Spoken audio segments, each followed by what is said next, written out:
बीती रात वाराणसी में एक 3 स्टार होटल में लगी भीषण आग देखते देखते समूचा होटल हरिविलास आग की लपटों में घिरा। आग की लपटों ने होटल की तीनों मंजिलों को अपनी चपेट में ले लिया। सूचना पर मौके पर दमकल विभाग की टीम भी पहुंची। आग पर काबू पाने की कोशिशें जारी।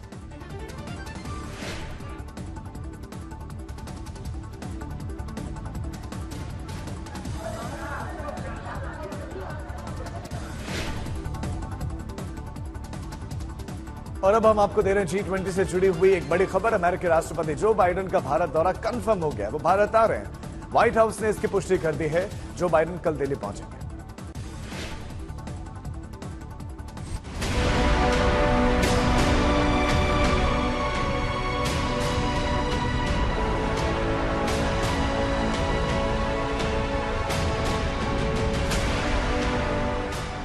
भारत के प्रधानमंत्री नरेंद्र मोदी और अमेरिकी राष्ट्रपति जो बाइडेन के संबंधों की गर्मजोशी की गवाह ये तस्वीरें याद है ना? एक बार फिर ऐसे ही दृश्यों का साक्षी बनने के लिए तैयार हो जाइए, क्योंकि भारत की अध्यक्षता में हो रहे G20 शिखर सम्मेलन में अमेरिकी राष्ट्रपति जो बाइडेन की एंट्री आखिरकार पक्की हो गई। वो कल अमेरिका से भारत के लिए रवाना होंगे, लेकिन जो बाइडेन की पत्नी और अमेरिका की first lady Jill Biden Bharat नहीं आएंगी, क्योंकि वो कोरोना पॉजिटिव हैं। जिल बाइडेन के कोरोना पॉजिटिव होने की खबर ने ही अमेरिकी राष्ट्रपति जो बाइडेन के भारत दौरे पर संशय बढ़ा दिया था। लेकिन अब उनकी कोरोना जांच रिपोर्ट नेगेटिव आने के बाद व्हाइट हाउस ने जो बाइडेन के G20 के लिए भारत दौरे पर मुहर लगा दी है।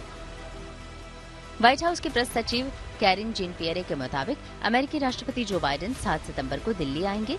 जो बाइडेन की कोरोना रिपोर्ट एक बार फिर भले नेगेटिव आई हो, लेकिन G20 की बैठक के दौरान वो CDC गाइडलाइंस का पालन करते हुए मास्क जरूर पहनेंगे। जो बाइडेन भारत आने वाले 8वें अमेरिकी राष्ट्रपति होंगे। सबसे पहले अमेरिकी राष्ट्रपति आइजनहावर ने 1959 में भारत दौरा किया था। इसके बाद Richard Nixon, Jimmy Carter, Bill Clinton, George W. Bush, Barack Obama और डोनाल्ड ट्रंप बतौर अमेरिकी राष्ट्रपति भारत दौरे पर आए। पूर्व अमेरिकी राष्ट्रपति बराक ओबामा ने तो 2 बार भारत दौरा किया। ओबामा पहली बार 2010 और फिर 2015 में भारत आए। पहली बार जब ओबामा भारत दौरे पर आए तो प्रधानमंत्री मनमोहन सिंह थे, लेकिन जब दूसरी बार ओबामा भारत आए तो नरेंद्र मोदी प्रधानमंत्री बन चुके थे। ओबामा PM मोदी के ही न्योते पर गणतंत्र दिवस समारोह में बतौर मुख्य अतिथि शामिल हुए। इसके बाद प्रधानमंत्री नरेंद्र मोदी से ओबामा की दोस्ती खासी चर्चित रही है।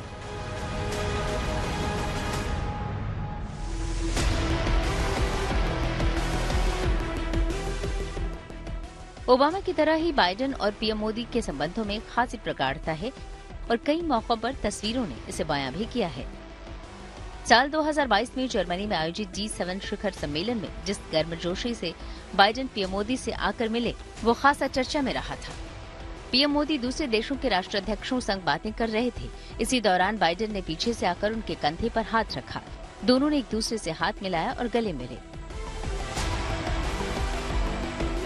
हिरोशिमा में G7 शिखर सम्मेलन के दौरान मोदी और बाइडेन के संबंधों की गर्मजोशी एक बार फिर दिखी। दोनों दिल खोलकर मिले। क्वाड मीटिंग में एक मौका तो ऐसा आया जब अमेरिकी राष्ट्रपति जो बाइडेन ने अमेरिका में भारत के प्रधानमंत्री नरेंद्र मोदी की लोकप्रियता का हवाला देते हुए PM मोदी से बाकायदा ऑटोग्राफ मांग लिया। G20 सम्मेलन से पहले मोदी बाइडेन की इस गहरी दोस्ती के बीच कोरोना का कंकड़ आ गया था, पर बाइडेन की नेगेटिव रिपोर्ट ने आखिरकार इसे निकाल फेंका है। अब नजर G20 सम्मेलन की सफलता के साथ ही PM मोदी और जो बाइडेन की द्विपक्षीय वार्ता में भारत अमेरिका के बीच होने वाले बड़े समझौतों पर है। आज तक ब्यूरो।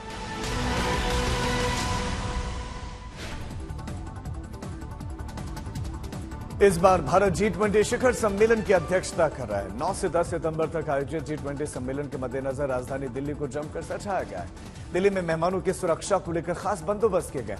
एंटी टेरर स्क्वाड के साथ ही राजधानी दिल्ली में 50,000 पुलिसकर्मियों को G20 की स्पेशल वर्दी के साथ तैनात किया गया है। दिल्ली पुलिस ने सुरक्षा कारणों से 29 अगस्त से 12 सितंबर तक राष्ट्रीय राजधानी में पैराग्लाइडर, हैंग ग्लाइडर और हॉट एयर बलून जैसे हवाई प्लेटफॉर्म्स की उड़ान पर रोक लगा दी है।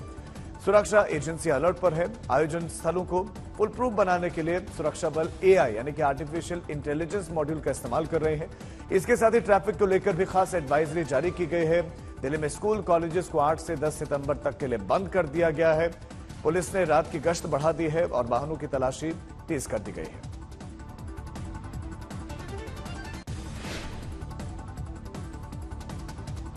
G20 शिखर सम्मेलन से पहले भारत वर्सेस इंडिया की जंग तेज हो गई। G20 शिखर सम्मेलन में रात्रि भोज के लिए जो निमंत्रण पत्र छापे गए हैं, उनमें द्रौपदी मुर्मू को इस बार प्रेसिडेंट ऑफ इंडिया लिखने के बजाय भारत के राष्ट्रपति लिखा गया है और इसी तरह G20 के आधिकारिक दस्तावेजों में नरेंद्र मोदी को प्राइम मिनिस्टर ऑफ इंडिया लिखने के बजाय भारत के प्रधानमंत्री लिखा गया है। बीजेपी प्रवक्ता संबित पात्रा ने भी प्रधानमंत्री नरेंद्र मोदी की इंडोनेशिया यात्रा से संबंधित आधिकारिक जानकारी साझा की। इसमें प्रधानमंत्री मोदी का उल्लेख भारत के प्रधानमंत्री के तौर पर ही किया गया है। G20 प्रतिनिधियों के लिए तैयार किए गए एक खास पुस्तिका में उसका भी हवाला दिया गया है कि भारत देश का आधिकारिक नाम है। संविधान में 1946-48 की चर्चाओं में भारत का ही उल्लेख है और इतना ही नहीं, इस पुस्तिका शीर्षक भी भारत लोकतंत्र की जननी रखा गया है। प्रधानमंत्री मोदी की ग्रीस और दक्षिण अफ्रीका की हालिया यात्राओं के आधिकारिक दस्तावेजों से इसके साथ साथ G20 शिखर सम्मेलन के आईडी कार्ड तक हर जगह भारत शब्द का ही इस्तेमाल किया गया है। इंडिया गठबंधन वाले विपक्ष को मोदी सरकार, संघ और बीजेपी की इंडिया वर्सेस भारत की छिड़ी जंग रास नहीं आ रहे। विपक्ष का आरोप है कि मोदी सरकार देश के नाम से इंडिया हटाने पर तुल गए और वो देश का नाम सिर्फ भारत ही रहने देना चाहती है। विपक्ष के मुताबिक ऐसा कर देश की एक पहचान मिटाने की कोशिश की जा रही है। कांग्रेस सांसद गौरव गोगोई ने हवाला देते हुए कहा कि हमें इंडिया और भारत दोनों पर गर्व है। इसरो, IIT, IIM, IPS, इन सभी में आई का मतलब इंडिया ही है। बिहार के डिप्टी सीएम तेजस्वी यादव ने कहा कि इंडिया इतना खराब है तो बीजेपी ने make in India, shining India, stand up India जैसे नाम क्यों रखे। बाकी दिल्ली के सीएम अरविंद केजरीवाल ने इस जंग को एक नया टर्न दे दिया और सवाल किया कि अगर इंडिया अलायंस भारत नाम रख ले तो क्या बीजेपी भारत को भी बदल देगी। पलटवार में बीजेपी की ओर से ये बयान आया। असम के सीएम हेमंता बिस्वा शर्मा ने उन्होंने पूछा, राहुल गांधी अपनी यात्रा का नाम भारत जोड़ो ही क्यों उन्होंने रखा, जबकि सुशील मोदी ने कहा कि 75 सालों तक देश के राष्ट्रपति को प्रेसिडेंट ऑफ इंडिया लिखा गया। अगर प्रेसिडेंट ऑफ भारत लिख दिया गया तो फिर इसमें आपत्ति क्या है। प्रधानमंत्री नरेंद्र मोदी आज 20वें आसियान भारत शिखर सम्मेलन में 18वें पूर्वी एशिया शिखर सम्मेलन में भाग लेने के लिए इंडोनेशिया रवाना होंगे। गुरुवार को प्रधानमंत्री मोदी जकार्ता में आसियान भारत और पूर्वी एशिया शिखर सम्मेलन में भाग लेंगे। पीएम मोदी की इंडोनेशिया यात्रा को भारतीय राजदूत ने खासा महत्वपूर्ण बताया। कहा कि G20 की मेजबानी के बीच में पीएम मोदी का आसियान समूह की बैठक में हिस्सा लेने से दुनिया भर में संदेश जाएगा कि भारत अपने क्षेत्र और आसियान समूह को कितना महत्व देता है। 10 देशों के प्रभावशाली समूह आसियान में आर्थिक, राजनीतिक, सुरक्षा और सामाजिक सांस्कृतिक विकास के संबंधों पर जोर दिया जाएगा और इस बैठक में समुद्री सुरक्षा सहयोग को बढ़ावा देने के लिए एक नई पहल भी की जा रही है। हिंद महासागर और प्रशांत महासागर में चीन के विस्तारवादी नीति को लेकर आसियान समूह की इस बैठक को खासा अहम माना जा रहा है। भारत हमेशा से समुद्री कानून UNCLOS पर जोर देता रहा है। केंद्र सरकार ने 18 सितंबर से 5 दिनों के लिए संसद का विशेष सत्र बुलाया है, लेकिन संसद का विशेष सत्र बुलाने पर विपक्ष आग बबूला है। गठबंधन इंडिया को इस सत्र के मार्फत सरकार का कोई भी हिडन एजेंडा इसमें दिख रहा है उनका। कोई इसे भारत वर्सेस इंडिया की जंग के तौर पर देख रहा है, उसको जोड़कर देख रहा है, तो कोई वन नेशन वन इलेक्शन के नजरिए से। सूत्रों का यह भी कहना है कि विशेष सत्र में संसदीय कार्यों को संसद के नए भवन में स्थानांतरित किया जा सकता है। कांग्रेस नेता जयराम रमेश का आरोप है कि केंद्र सरकार ने महज विपक्षी गठबंधन इंडिया की अगली बैठक से ध्यान भटकाने के लिए ही संसद का विशेष सत्र बुला लिया है और इस पर मंथन के लिए इंडिया गठबंधन के दलों ने कल दिल्ली में कांग्रेस अध्यक्ष मल्लिकार्जुन खड़गे के आवास पर एक बैठक की, जिसमें यह फैसला लिया गया कि संसद के विशेष सत्र के राज से पर्दा उठाने के लिए सोनिया गांधी गठबंधन इंडिया के सभी दलों की ओर से प्रधानमंत्री को पत्र लिखेंगी और बैठक के मुद्दे का ब्यौरा मांगा जाएगा। यह खत सोनिया गांधी पीएम मोदी को आज ही भेजेंगे। हालांकि गठबंधन इंडिया की 24 पार्टियों ने साफ किया है कि वो संसद के विशेष सत्र में भाग लेंगे। इंडिया वर्सेस भारत की जंग में अब सेलिब्रिटीज भी कूद पड़े हैं। अभिनेता अमिताभ बच्चन ने ट्वीट किया, भारत माता की जय।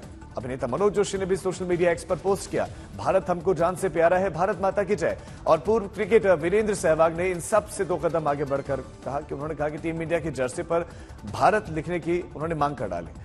कहा कि इंडिया तो अंग्रेजों का दिया गया नाम है। पूर्व क्रिकेटर गावस्कर ने भी सहवाग की हां में हां मिलाई और कहा कि अगर बीसीसीआई फैसला लेती है और सरकार के स्तर पर हरी झंडी मिलती है तो फिर टीम को देश के मूल नाम यानी कि भारत से बुलाने पर कोई आपत्ति नहीं होनी चाहिए। The name, that's the original name, isn't it, Bharat? So that is a nice ring to it. But then it has to be done at all the official level, right from the government level to the BCCI level, for the team to be called Bharat.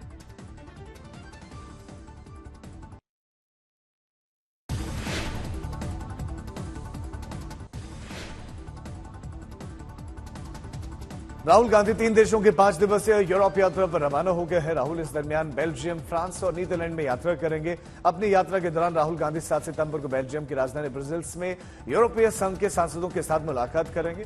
इसके बाद Hague में भी वो इसी तरह की एक बैठक करेंगे। 8 सितंबर को पेरिस में एक विश्वविद्यालय में राहुल गांधी विद्यार्थियों को संबोधित करेंगे। 9 सितंबर को राहुल गांधी पेरिस में फ्रांस के श्रमिक संघ की एक बैठक में भाग लेंगे और इसके बाद वो नॉर्वे के लिए रवाना हो जाएंगे। 10 सितंबर को राहुल ओस्लो में एक प्रवासी कार्यक्रम को संबोधित करेंगे और 11 सितंबर को उनकी वतन वापसी होगी।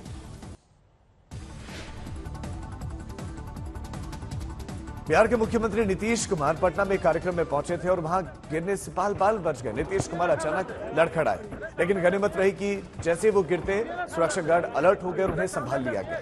मौका था पटना विश्वविद्यालय के नव सौंदर्यीकृत व्हीलर सीनेट हाउस के लोकार्पण का। राज्यपाल राजेंद्र विश्वनाथ आर्लेकर के साथ सीएम नीतीश कुमार ने भी इस लोकार्पण समारोह में भाग लिया था और राज्यपाल महोदय के अपोजिट साइड जाकर वो खड़े हुए ही थे कि लड़खड़ा गए, लेकिन सुरक्षा गार्ड ने उन्हें फौरन संभाल लिया। हालांकि उनके पैर में थोड़ी चोट आई है।